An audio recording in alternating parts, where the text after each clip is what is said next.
గత ఎన్నికల్లో విజయం సాధించడమే లక్ష్యంగా విలువల్లేని రాజకీయాలకు వేమిరెడ్డి దంపతులు శ్రీకారం చుట్టారు. ఓటమి భయంతో నేతలకు వీరు రేట్లు ఫిక్స్ చేసి తమ వైపునకు తిప్పుకునే దుస్సాహసానికి తెరలేపారు.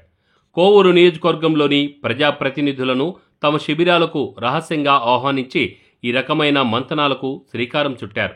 కోవూరు నియోజకవర్గంలో పలు గ్రామాల్లో విజయం సాధించిన సర్పంచ్లు, ఎంపీటీసీలకు 15 లక్షలు, ఎంపీపీలు, జెడ్పీటీసీలకు 25 లక్షల చొప్పున ప్యాకేజీలను ఫిక్స్ చేశారని స్థానిక నేతలే పేర్కొంటున్నారు. ఓట్లు వేయించే బాధ్యత మీదేనంటూ వారికి ఈ మొత్తాలను ఎరయేశారు. ఓటర్లకు సైతం భారీగానే ముట్టజెప్తామని, ఈ నగదు పంపిణీ బాధ్యత మీదేనంటూ డబ్బును ముట్టజెప్పినట్లు వార్తలొచ్చాయి.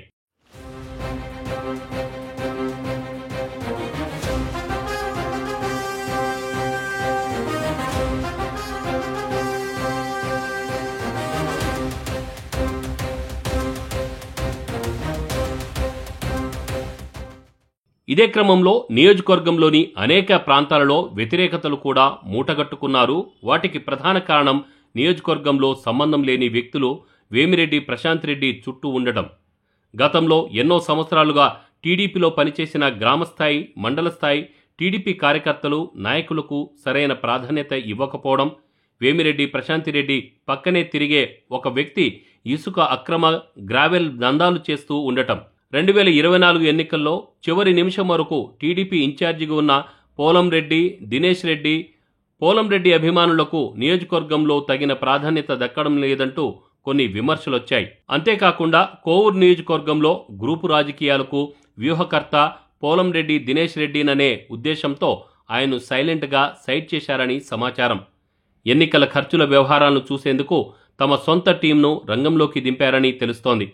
వేమిరెడ్డి నామినేషన్ సమయంలోనూ దినేష్ ఒకంత అసంతృప్తిగా కనిపించారని ఆ పార్టీ నేతలే పేర్కొంటున్నారు.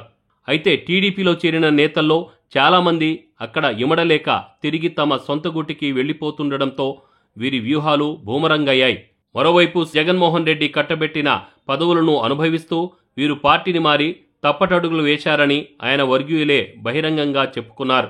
ధనబలంతో ఏదైనా చేయొచ్చనే ధీమాతో ఇప్పటివరకు ఉన్న వేమిరెడ్డి దంపతులు ఎప్పుడో ఒకప్పుడు బొక్కబోర్లా పడక తప్పదని స్థానిక నేతల నుంచి గుసగుసలు వినిపిస్తున్నాయి.